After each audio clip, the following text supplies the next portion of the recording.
بسم الله الرحمن الرحيم نحمده ونصلي ونسلم على رسوله الكريم فأعوذ بالله من الشيطان الرجيم بسم الله الرحمن الرحيم قل إني أمرت أن أعبد الله مخلصا له الدين. حضرات محترم، میں ہر مجلس میں ذرا سی یاد دہانی کرایا کرتا ہوں کہ آپ حضرات یہاں خالص دین کے جذبے سے تشریف لاتے ہیں اور چھٹی کا دن ہے، اس چھٹی کے دن پہ آتے ہیں تو اس مجلس کا اصل فائدہ یہ ہے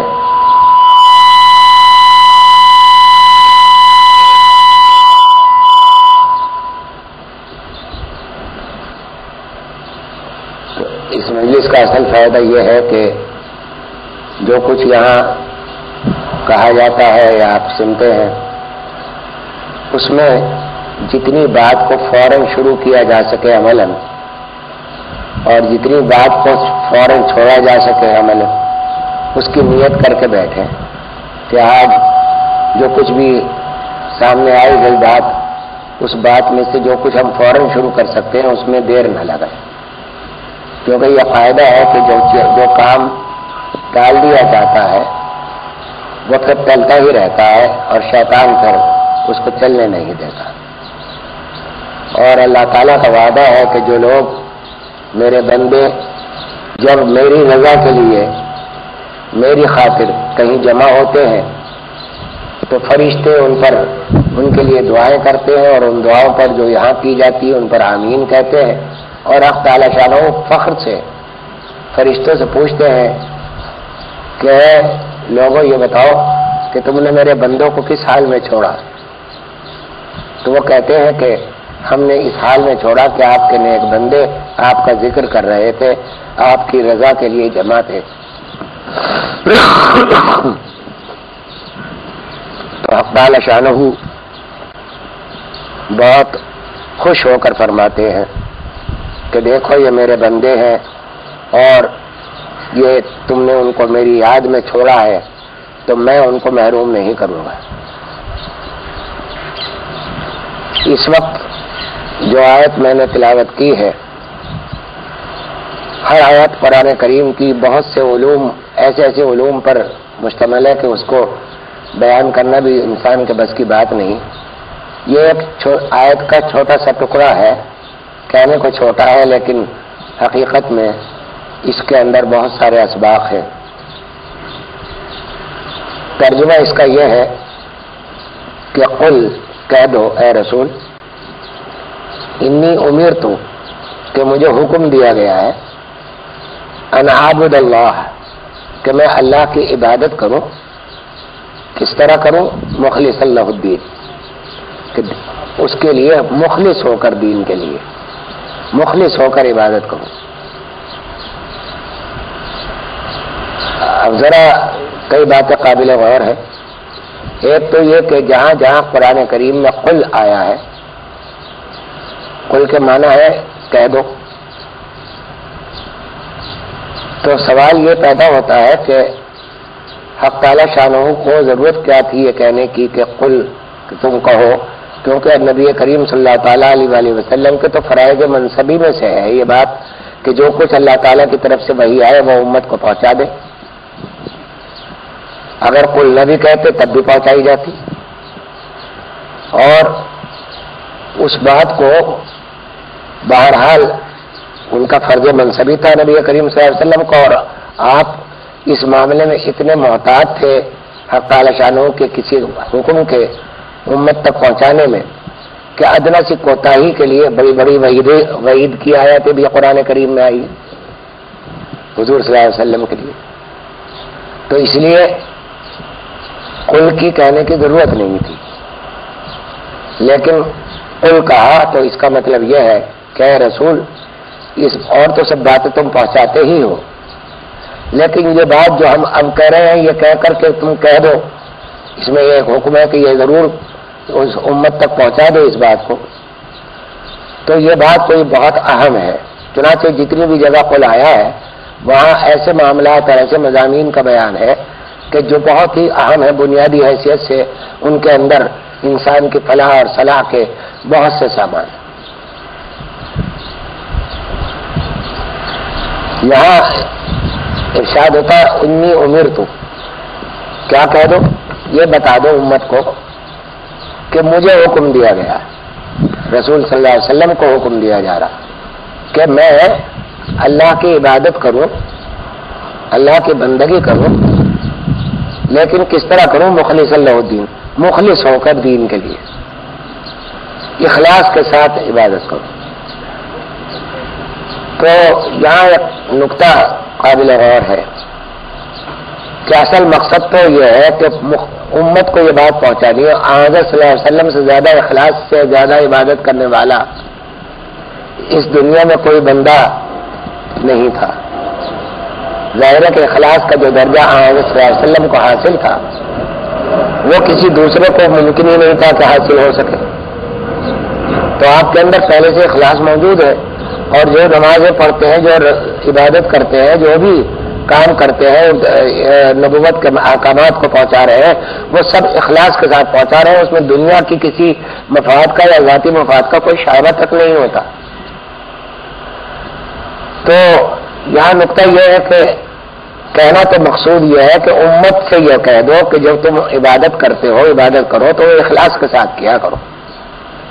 لیکن اس طرح کہا کہ مجھے حکم دیا گیا ہے, رسول صلی اللہ علیہ وسلم کو حکم دیا گیا کہ اے رسول تم اللہ کی عبادت اخلاص کے ساتھ کرو.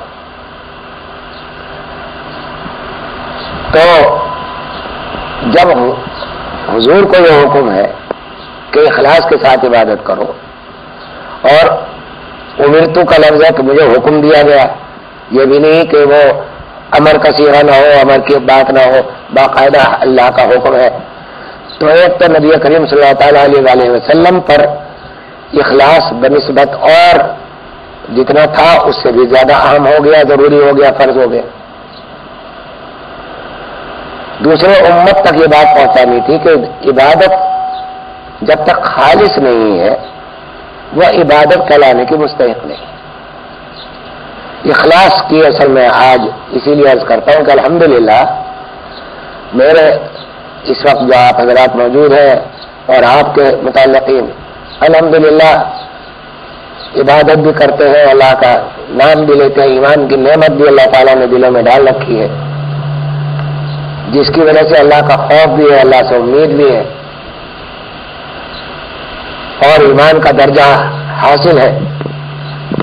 اور دعا کرنی چاہیے کہ ایمان کی اس دولت کو اللہ تعالیٰ ہمیں قبر تک لے جانے کی توفیق عطا فرما دے.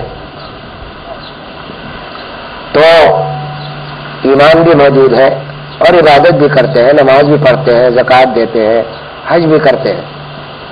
لیکن سچی بات یہ ہے کہ جو عبادتیں ہم کرتے ہیں اخلاص سے خالی. اخلاص کے معنی ہے خالص کرنے کے. خالص دودھ وہی ہوتا ہے جس میں پانی نہ ملا ہو, خالص چیز وہی ہوتی ہے جس میں دوسری کوئی چیز نہ ملی ہو. خالص گندم وہ ہوتا ہے جس میں جو نہ ملی ہو, جس میں کوڑا کچرا نہ ملا ہو. اور جب یہ چیزیں ملی ہوتی ہیں تو اس کو پھر خالص نہیں کہا جاتا. تو اخلاص پیدا کرنے کا حکم دیا گیا حضور کے ذریعے.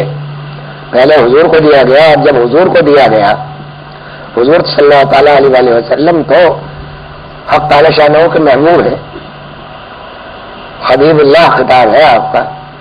حق تعالی شانہ آپ کے محبوب ہے. ایک تو اللہ تعالیٰ محبوب ہوا کرتا ہے, حضور صلی اللہ علیہ وسلم حضور اللہ تعالیٰ کے محبوب ہے. اس دنیا کا تو قاعدہ یہ ہے کہ محبوبوں کے ساتھ رعایت برتی جاتی ہے کہ ان کو حکام سے مستثنی کر دیا جاتا ہے کہ چلو یہ محبوب یہ آدمی میرا قریب ہے, اس کو فلاں بات سے مستثنی کر دو, فلاں چیز سے مستثنی کر دو. اس کے ساتھ رعایتیں سہولتیں دی جاتی. حق تعالی شانہ کے یہاں کا قانون دوسرا. ان کا قانون یہ ہے کہ جو محبوب ہے اس کے ساتھ پھر احکام کا معاملہ زیادہ ہوتا ہے. آکام بھی اتنے ہی زیادہ ہوتے ہیں اور توجہ بھی اتنی ہی زیادہ ہوتی ہے۔ جو سبق یاد کرتا ہے شاگرد، استاد کی توجہ اس پر زیادہ ہوتی ہے، اس سے زیادہ سوال کرتا ہے، اس سے زیادہ پوچھتا ہے کہ بھائی سمجھ میں آیا یا نہیں۔ اور جو پیچھے بیٹھے ہوئے ہیں جمعیاں لے رہے ہیں اور جو کبھی پڑھائی میں حصہ نہیں لیتے، استاد کی توجہ ان کی طرف نہیں ہوتی۔ تو اسی طرح حق تعالی شانہ اپنے محبوبوں کو زیادہ احکام دیتے ہیں، ان کی چھوٹی چھوٹی باتوں پر بھی پکڑ کرتے ہیں۔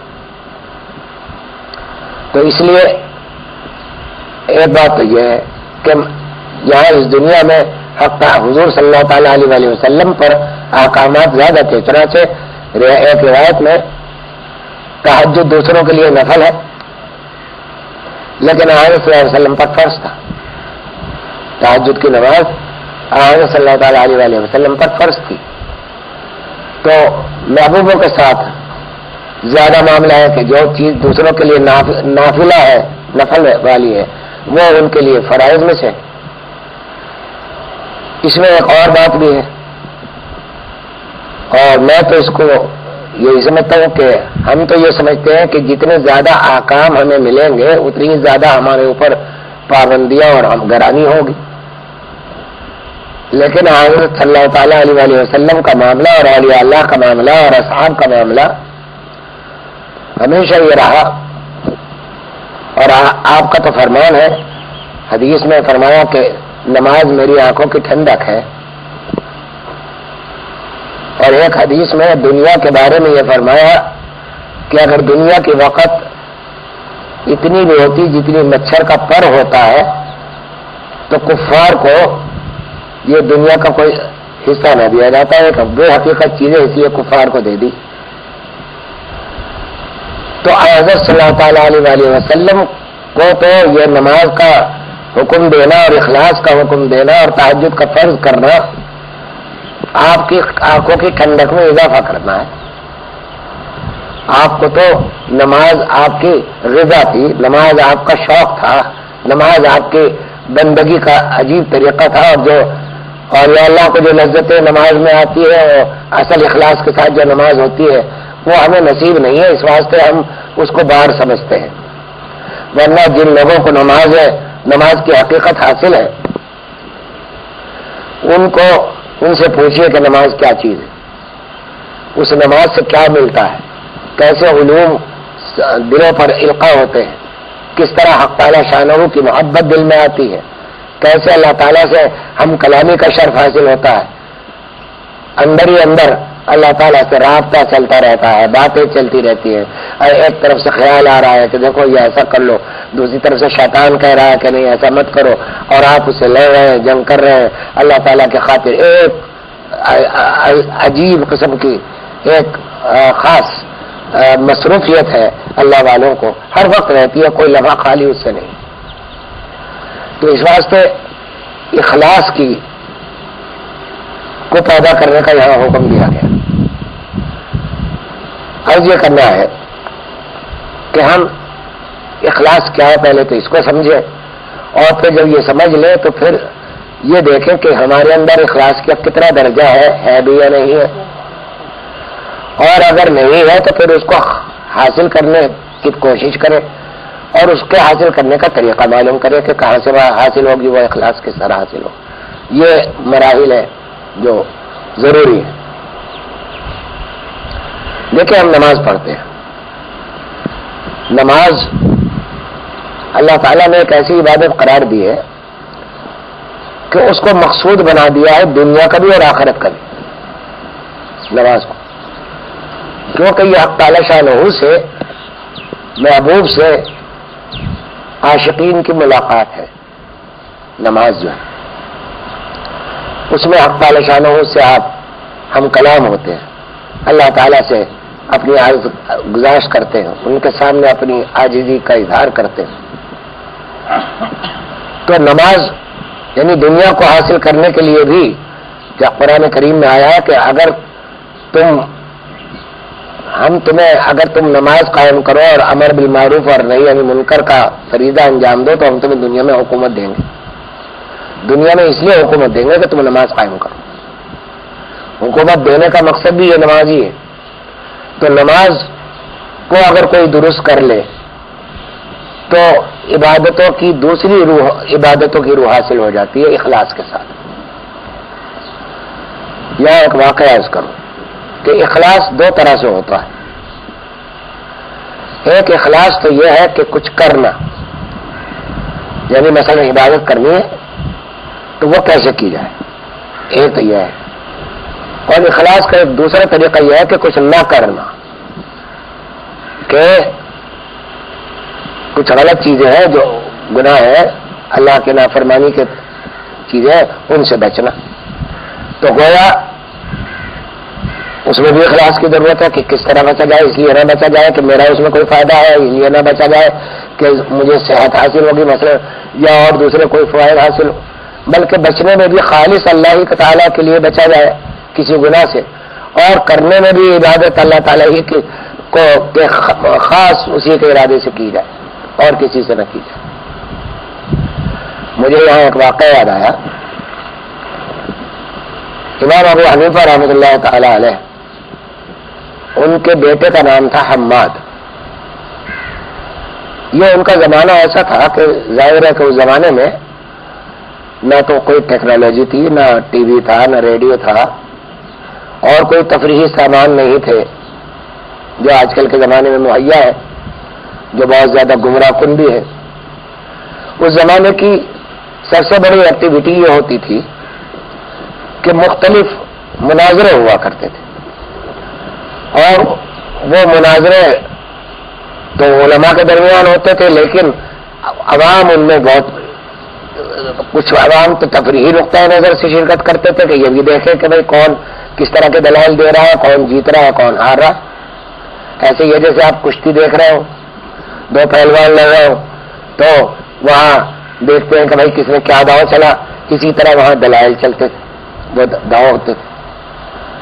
تو امام ابو حنیفہ رحمۃ اللہ علیہ کے صاحبزادے ایک روز جانے لگے. پوچھا کہاں جا رہے ہو؟ باپ نے پوچھا. کہا کہ ایک جگہ مناظرہ ہے وہاں جا رہا ہوں.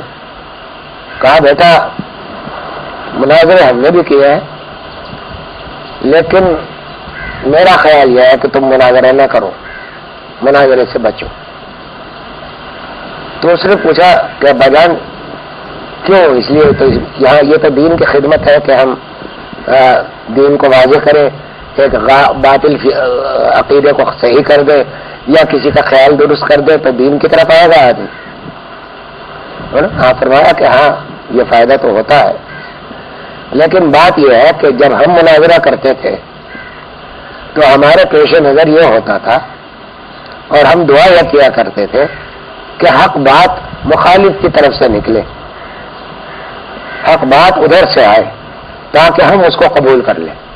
ہماری یہ نیت ہوتی تھی، اور یہ نیت اس لیے ہوتی تھی کہ ایسا نہ ہو کہ وہ غلط بات کہے اور ہم حق بتائیں اور پھر وہ اپنی غلط بات کو حق کہے، اس کے دلائل دینے لگے، تو وہ بہت بڑا گناہ ہے، بہت عظیم گناہ ہے. اس گناہ کا سبب ہم بنیں گے.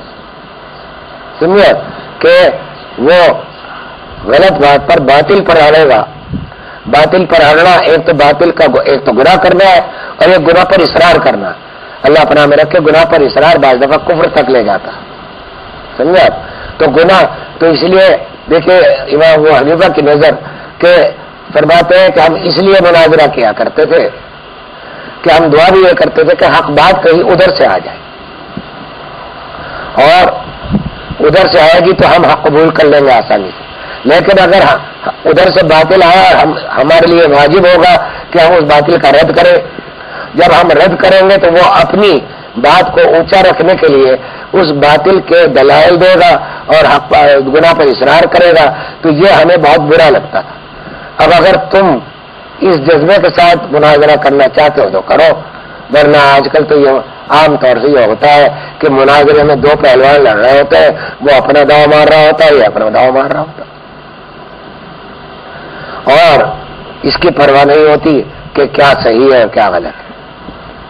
تو دیکھیے مناظرہ میں یہ اخلاص کی ایک کیفیت اس سے ظاہر ہوتی کہ خلوص کیا ہے، اخلاص کس کو کہتے ہیں؟ مناظرہ کا ایسے ہی مجھے ایک اور واقعہ یاد آ گیا.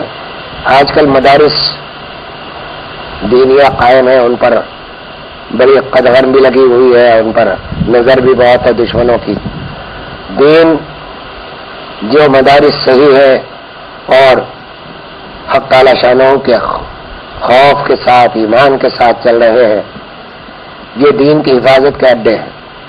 میں ان دکانوں کی بات نہیں کرتا جو اس لیے قائم کیے جاتے ہیں کہ وہاں چندہ ملے گا، اس کی بنیاد پر ہماری روٹی چلے گی یا ہماری سیاست چمکے گی. ایسے مدارس کی بات میں نہیں کر رہا ہوں، لیکن جو حق تعالی شانہ کے دین کو پھیلانے ہی کے لیے وہ ہے، ان مدارس کی بات کر رہا ہوں. یہ دین کے حفاظت کے اڈے ہیں. ان کی حفاظت تمام عوام پر، تمام پاکستانیوں پر ضروری ہے. تمام جہاں جہاں بھی مدارس ہیں ان پر واجب ہے. یہ فرض کفایہ ہے.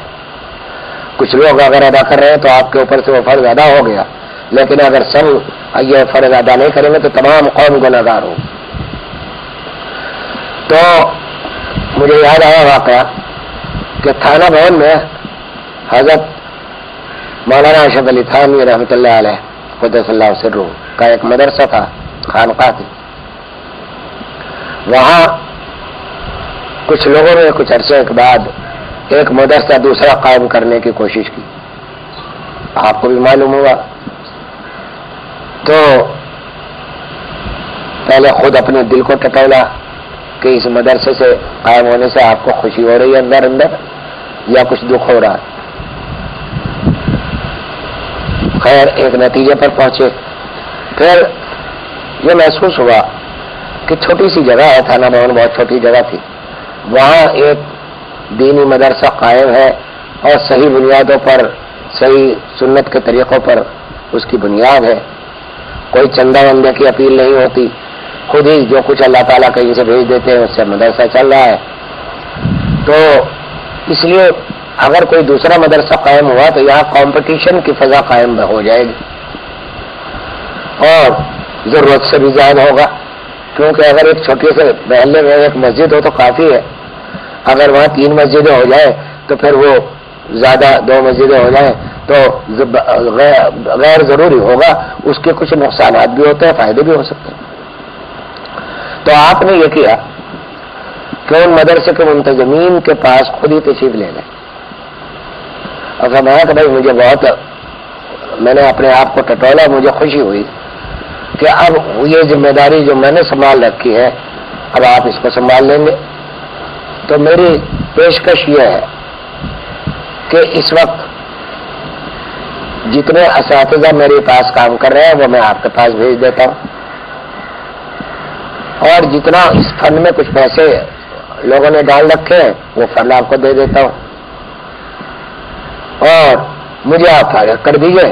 البتہ یہ ہے کہ یہ اس کے بعد چندے کی اپیل یہاں نہیں ہونے دوں گا. میں چندہ کی اپیل اس طرح نہیں کریں گے کیونکہ اس میں دین کی مجھے وہ خط کی معلوم ہوتی ہے. اخلاص کے ساتھ کام کرے تو میں بہت خوش ہوں گا. تو وہ گئے. اب ظاہر ہے کہ ان کا ایک نام تھا، ان کا ایک عزت تھی، سارے قصبے والے بھی. تو انہیں بڑی شرمندگی اور انہیں معافی چاہیے. کہا کہ ہم اس خیال سے باز آتے ہیں، ہم اس بنیاد پر جس طرح آپ چلا رہے ہیں شاید ہم نہیں چلا سکتے. تو اس طرح یہ عرض کر رہا ہوں کہ یہ اخلاص کے پیدا کرنا یہ ضروری ہے.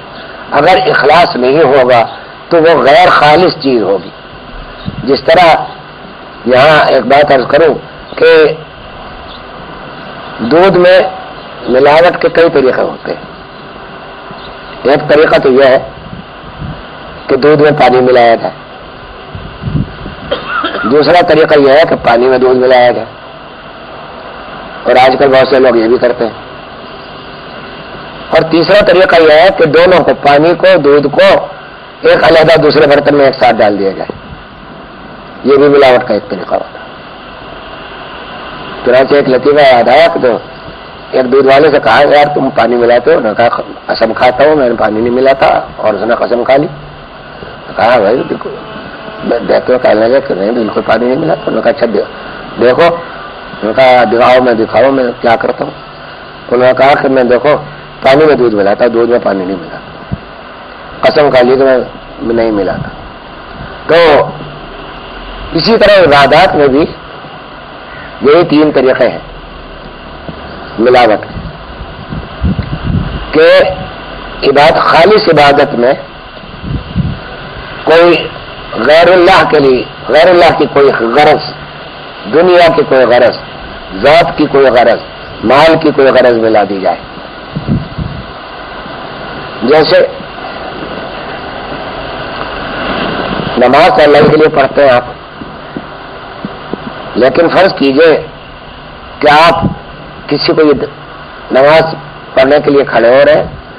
عام طور سے نماز بہت مختصر پڑھتے ہیں، لیکن پیچھے ایک آدمی بیٹھے ہیں، ان کو نماز تو پڑھی آپ نے پہلے بھی پڑھتے تھے، آج بھی پڑھی، لیکن اب ذرا طویل نماز پڑھ رہے ہیں یہ دکھانے کے لیے کہ میں بڑی اچھی نماز پڑھتا ہوں. فرض کر لیجیے اب یہ طوالت جو ہوئی یہ نماز ریا کی نماز ہوئی، اس میں یہ دودھ میں پانی مل گیا، سمجھے آپ؟ یہ خالص عبادت نہیں رہی، یہ آپ نے اللہ تعالیٰ کے کام کو، دنیا کے کام کو اس میں ملا دیا اللہ تعالیٰ کے ساتھ، تو یہ ریا ہو گئی. اور ریا بالکل شرک کے مقابل ہے اور اخلاص کے بھی مقابل ہے. اخلاص تو خالص کرنے کو کہتے ہیں، ریا ملانے کو کہتے ہیں، دکھانے کو کہتے ہیں. تو ایک طریقہ تو یہ ہے ملاوٹ کا. دوسرا طریقہ یہ ہے کہ دودھ میں پانی ملایا جائے، سمجھا؟ اس میں طریقہ عبادت میں یہ ہوتا ہے کہ نماز تو اپنی جگہ موجود تھی، دودھ ہی تھا، لیکن اب اس میں آپ نے کس طرح ملاوٹ کی کہ اب ایک تو قلب کے ساتھ ہوتی ہے ملاوٹ کہ اس میں اپنی کوئی غرض یہ شامل ہو گئی کہ میں یہ نماز پڑھوں گا تو اس سے مجھے، بعض لوگ کہتے ہیں کہ سجدے سے میگنیٹک جو اسٹیٹک کرنٹ ہوتا ہے وہ سجدہ زمین پر رکھ دے تو وہ ڈسچارج ہو جاتا ہے. رکوع کرنے سے فلاں پٹے کھلتے ہیں، سمجھے، فلاں نماز پڑھنے سے فلاں فائدے ہوتے ہیں، رکوع سے، سجدے سے اور کھڑے ہونے سے. یہ ایک وہ ہے باقاعدہ ایکسرسائز ہے اور اس سے جسم کو بڑے فوائد ہوتے ہیں. میں اس کے بالکل مخالف ہوں اس بات کے کہ اس کا پرچار کیا جائے کہ نماز کے فلاں رکن سے کیا جسمانی فائدہ ہوتا ہے. یعنی پرچار کرنے کا مطلب یہ ہے کہ پھر نماز تو ایکسرسائز کے لیے ہوگی، بدن کی خدمت کے لیے ہوگی، پھر وہ اللہ کے لیے نماز نہیں ہوگی. تو یہ دودھ میں پانی ملانا ہے، سمجھا؟ وہ پانی میں دودھ ملانا نہیں، دودھ میں پانی ملانا، کیونکہ نماز ہے اور اس کے فوائد پھر جسمانی اغراض اس کے ساتھ شامل ہو گئی، اور جسمانی ہو یا جیسی دنیا کی کوئی اغراض. اور تیسری شکل یہ ہے کہ دودھ اور پانی کسی ایک ساتھ دوسرے برتن میں ڈال دیا جائے. اس کی شکل عبادات میں یہ ہوتی ہے کہ خاص عبادت ہی کے وقت ایسے اعمال کیے جائیں کہ جو عبادت کے خلاف ہے. مثلا نمازی میں آپ نماز پڑھ رہے ہیں لیکن ساتھ ہی ساتھ آپ یہاں بھی کھجا رہے ہیں، یہاں بھی کھجا رہے ہیں، ہاتھ بھی چل رہا ہے، ادھر چل رہا ہے، کبھی ادھر چل رہا ہے، تھوڑا بہت ادھر بھی دیکھ لیا، تھوڑا بہت آنکھوں کو ادھر بھی گھما لیا. اور بہت سے اعمال ایسے ہیں جو نماز کو فاسد بھی بعض دفعہ ناقص اور بعض دفعہ فاسد کرتے ہیں. تو یہ بھی ملاوٹ ہے. یہ تو ظاہری ملاوٹیں ہیں کہ نماز میں ہم عام طور سے جب ہم نماز کے لیے کھڑے ہوتے ہیں، حق تعالی شانوں کے سامنے اس دربار الہی میں حاضر ہوتے ہیں، تو ہمیں ادنا سا بھی احساس نہیں ہوتا کہ ہم کون سے دربار میں جا رہے ہیں، کس بڑی ذات کے دربار میں جا رہے ہیں. اگر آج آپ کو گورنر کی طرف سے دعوت نامہ ملے، آپ گورنر کے پاس جائیں تو چاہے آپ اس گورنر کو پسند کرتے ہو یا نہ کرتے ہو، اس کے باوجود یہ تو نہیں ہو سکتا کہ آپ گورنر آپ سے بات کر رہا ہو اور آپ ادھر کو رخ کر کے کسی کچھ اور کام کر رہے ہو، کبھی ادھر کو منہ کر رہے ہو اور اس کو بھی ہاں کا جواب دے رہا ہو اور نہ کا جواب دے رہے ہو. گورنر کہے گا کہ بھائی یہ تو بڑا بدتمیز آدمی ہے، اس کو باہر نکالو. حق تعالی شانہ کے دربار میں ہم داخل ہوتے ہیں تو کس طرح داخل ہوتے ہیں؟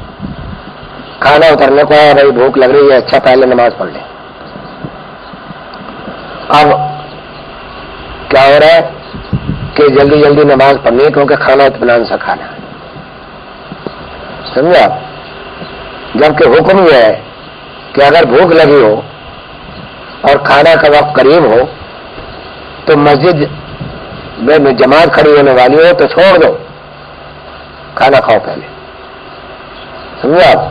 پہلے کھانا کھاؤ جب بھوک لگ رہی ہے، کیونکہ پھر کھانا جو ہے وہ نماز بن جائے گا. کیونکہ تمہیں اصل میں تو اطمینان کے ساتھ نماز پڑھنی ہے، کھانا اس لیے کھا رہے ہو کہ نماز میں خلل نہ آئے بھوک کی وجہ سے. تو اس واسطے یہ کھانا بھی نماز بن گیا. اور اگر اس وقت نماز پڑھو گے جب بھوک کا تقاضا شدید ہو رہا ہے اور لوگوں کی آوازیں پڑ رہی ہیں کہ آ جائے کھانا کھا لیں اور خوشبوئیں آ رہی ہے، تو اب نماز جو ہے وہ کھانا بن گیا. میرے ایک دوست ابھی بھی امریکہ میں ہوتے ہیں، اکثر آتے رہتے ہیں میرے ساتھ. عمرہ کرنے کا انہیں بہت خاص ذوق اور شوق ہے. کئی عمرے میرے ساتھ کیے انہوں نے. تو یہاں مجھے اس ذکر پر ایک واقعہ پہلے یاد آ گیا، پہلے وہ سنا دوں، بعد میں ان دوست کا واقعہ بیان کروں. ایک صاحب ایک میزبان کے یہاں ایک مہمان آئے، میزبان نے دعوت کی، میزبان حاجی تھے. کھانے کے دوران انہوں نے نوکر سے کہا کہ بھائی اس سراہی سے پانی لاؤ جو میں دوسرے حج میں لایا تھا سراہی. تو یہ مہمان اللہ والے تھے، انہوں نے کہا بھائی آپ نے ایک جملے میں دونوں حج کا ثواب کھو دیا. سمجھے کہ آخر اس کی کیا ضرورت تھی، پانی منگوانا تھا منگوا لیتے. اب آپ یہ جتا رہے ہیں کہ میں نے 2 حج کیے ہیں اور دوسرے حج میں یہ سراہی لایا تھا، اس سے میں پانی لیا. تو مجھے اپنے یہ عمرے کی بات کرتے ہوئے خیال آیا کہ یہ بھی کہیں اللہ نہ کرے ایسے ہی کسی دیت میں نہ شامل ہو جائے کہ عمرے میں نے بہت کیے، الحمدللہ اللہ نے کرائے. تو وہ عمرہ کس طرح کرتے تھے؟ ان کو ایک تکلیف یہ تھی، اور وہم زیادہ تھا، تکلیف کم تھی، کہ پیشاب کے قطرے کا ان کو وہم ہوا کرتا تھا کہ مجھے پیشاب کا قطرہ رہ گیا ہے، وہ وہم نکلے گا بعد میں. کراچی سے ہم روانہ ہوتے، پوری رات گزر جاتی سفر میں، اور پھر جدہ جدہ میں امیگریشن میں بہت وقت لگتا ہے، وہاں سے پھر مکہ مکرمہ روانگی ہوتی. تو ان کو جلدی یہ لگی رہتی تھی، وہ پیشاب روکے رکھتے تھے جب سے چلتے تھے. یعنی بعض دفعہ تو ایسا ہوا کہ ہم عصر کے وقت زور کے بعد نکلے، اور عصر کے وقت اگر جا رہی فلائٹ میں زور کے بعد نکلنا ہوتا تو زور کے بعد نکلے، مغرب کے بعد تقریباً پہنچے جدہ میں دیر لگی، وہاں سے ٹیکسی لی یا کسی کو اگر کہہ دیا تو گاڑی لے کے آ گیا کوئی، تو اس کے ساتھ مکہ مکرمہ پہنچے، آخر رات میں پہنچے، تھک کر برا حال ہے، پیشاب کی حاجت بہت شدید ہے. لیکن میں نے کہا بھائی چلو ہوٹل چلو کریں گے، آپ ہوٹل جائیں، میں تو عمرہ کر کے آؤں، اس لیے کہ انہیں پیشاب کرنا. اب وہ عمرہ کرنے کے لیے بیٹھا ہے، وجہ یہ ہے کہ تقاضا ان کو پیشاب کا ہے. میں شروع میں تو بہت نرمی سے سمجھاتا رہا، ان کو میرے شاگرد بھی ہیں وہ،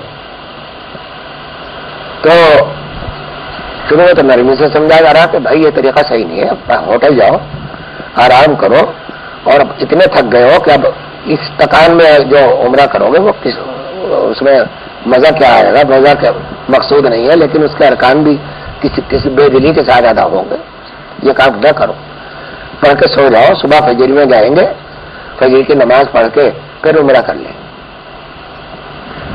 لیکن ان کی سمجھ میں نہیں آیا، ایک آدھ دفعہ تو وہ عمرہ کر کے چلے آئے۔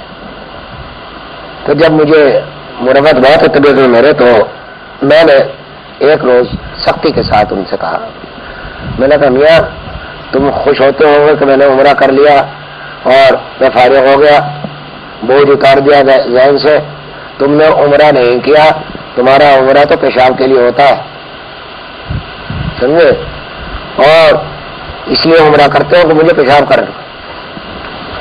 تو اس واسطے اس عادت کو چھوڑو، یہ گناہ ہے۔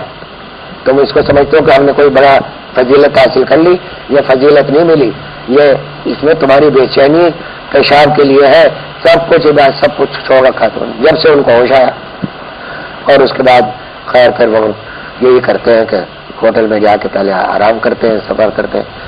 ابھی کل ہی پرسوں ایک خاتون کا نہیں ایک صاحب کا اٹلی سے فون آیا کہ عمرے کو جانے کا ارادہ ہے ابھی ان کا۔ کہنے لگے ہم یہ بتائیے کہ عمرے میں ہم وہاں سے اگر احرام باندھتے ہیں اٹلی سے تو پسینہ بھی ہے، یہ بھی ہے، بدبو آتی ہے، حضور صلی اللہ علیہ وسلم نے فرمایا کہ خوشبو لگا کے آیا کرو مجمع میں، اور وہ اس طرح سے پسینے کی بو آتی ہے، پیاز کھا کر آنے کو منع کیا مسجد میں۔ تو بتائیے کہ کیا کریں؟ میں نے کہا بھائی اول تو تمہیں یہ کس نے کہا کہ تم اٹلی سے پہ احرام باندھو؟ میقات کے قریب جب اعلان ہوتا ہے ہر جگہ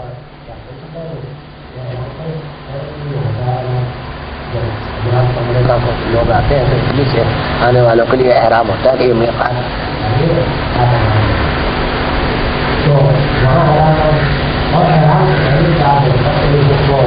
خوشبو لگا۔ یہ بات شاید بہت لوگوں کو نہیں معلوم، لوگ اس کے واقف بھی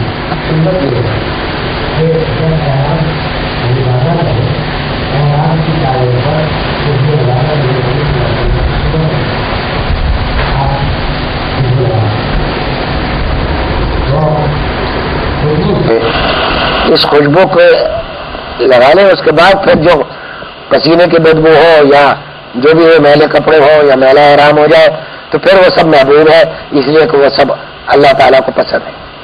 اللہ کو وہی ادا پسند ہے کہ تمہارے بال بکھرے ہوئے ہوں، تمہارے احرام میلے ہوں، تم اسی حال میں، جس طرح عاشق یہ نہیں دیکھتا کہ میرے کپڑے کیسے ہیں، میرا بال کیسے ہے، وہ تو محبوب کی یاد میں، محبوب کی طرف میں، محبوب کی زیارت کے لیے بےتاب ہوتا ہے، اس کی گلیوں کے چکر لگاتا ہے والے۔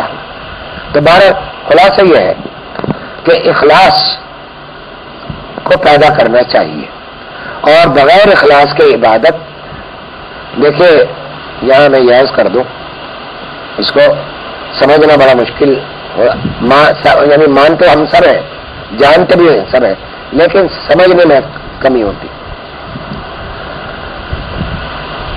نماز اور یا عبادت کوئی بھی ہے، ہر عبادت کی، میں اکثر پہلے بھی کہتا رہا ہوں، ہر عبادت کی ایک روح ہوا کرتی اور ایک جسم ہوتا، جس طرح انسان کا ایک جسم اور ایک روح، ضروری دونوں ہے۔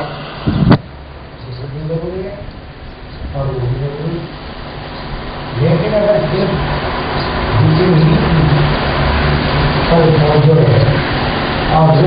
جو نہ ہو تو جسم موٹا ہوتا چلا جائے گا، روح سسکتی چلی جائے گی، روح کمزور ہوتی جائے گی، غلبہ جسمانی خواہشات کا ہو جائے گا اور بہیمیت کا غلبہ ہو جائے گا، آدمی اس مقصد سے دور ہو جائے گا جو اس دنیا میں آنے کا مقصد ہے اس کے، وہ یہ کہ اللہ تعالیٰ کے ساتھ تعلق مضبوط کر کے اس کی معرفت اور اس کی محبت کے ساتھ اللہ تعالیٰ کے خدمت میں حاضر ہو، اس کی عبادت اور بندگی کرے۔ تو اب جسم کے بغیر روح بیکار، کیونکہ روح اس وقت، جسم جو ہے روح کا عارضی پنجرا ہے، اس پنجرے کے بغیر روح نہیں حاصل ہو سکتی، اور پنجرا روح کے بغیر پنجرا بیکار۔ اچھا اب دیکھیں، نماز عبادتوں کے کئی درجے ایسے ہوتے ہیں کہ جن کی وجہ سے وہ عبادت ہی نہیں رہتی، اور بعض دفعہ ناقص ہوتی ہے، بعض دفعہ فاسد ہوتی ہے۔ دیکھیے ایک آدمی جس کے ایک ہاتھ نہ ہو، انسان تو ہے لیکن ایک ہاتھ نہیں ہے، تو وہ آدمی مکمل نہیں، ناقص ہے۔ آنکھ نہ ہو ناقص ہے، کان نہ ہو ناقص ہے آدمی۔ اس کو نام لے کر جب کہا جائے گا کہ فلاں شخص آیا، فرض کرو اس کا نام حامد ہے، تو یہی کہا جائے گا کہ حامد آیا، لیکن وہ حامد ناقص ہے ایک اس حامد کے مقابلے میں جس کے کان ناک سب ٹھیک ہے۔ بالکل یہی حال ہماری نمازوں کا ہے، ہماری زکوٰۃ کا ہے، ہمارے روزوں کا ہے، ہمارے حج کا ہے۔ کیا میں نے اکثر دیکھا ہے اور دیکھتا رہتا ہوں، خاص طور پر عورتوں میں یہ مرض بہت زیادہ ہے، اس کی اہتمام کی ضرورت ہے کہ ارکان نماز جو ہے یہ اعضاء رمضان ہے، نماز ہے۔ اب مثلا قیام ہے، اللہ اکبر کہنے کے بعد یہ ایک رکن ہے، یہ جسم ہے، سینہ ہے، رکوع ہے، یہ ہاتھ ہے، پاؤں ہے، اسی طرح سجود ہے اور جتنے ارکان قاعدہ وغیرہ۔ میں نے دیکھا ہے کہ کئی غلطیاں لوگوں سے ہوتی ہیں اور اس غلطی چونکہ عادت ہو جاتی ہے تو اس واسطے اس غلطی کو غلطی کا احساس بھی ختم ہو جاتا ہے کہ وہ غلطی ہے۔ مثلا رکوع میں گئے تو ایسا لگتا ہے کہ جیسے بس جھٹکا کا مارا اور کھڑے ہو گئے، ایک دفعہ بھی آرام سے نہیں کیا۔ تو یاد رکھیے کہ رکوع جب تک رکوع ہی نہیں ہوتا جب تک کہ کمر پوری طریقے سے جھک کر سیدھی نہ ہو جائے، وہ رکوع ہی نہیں ہوا۔ تو یہ ایسے ہی ہے جیسے کوئی عزم کاٹ دیا جائے کسی انسان کا،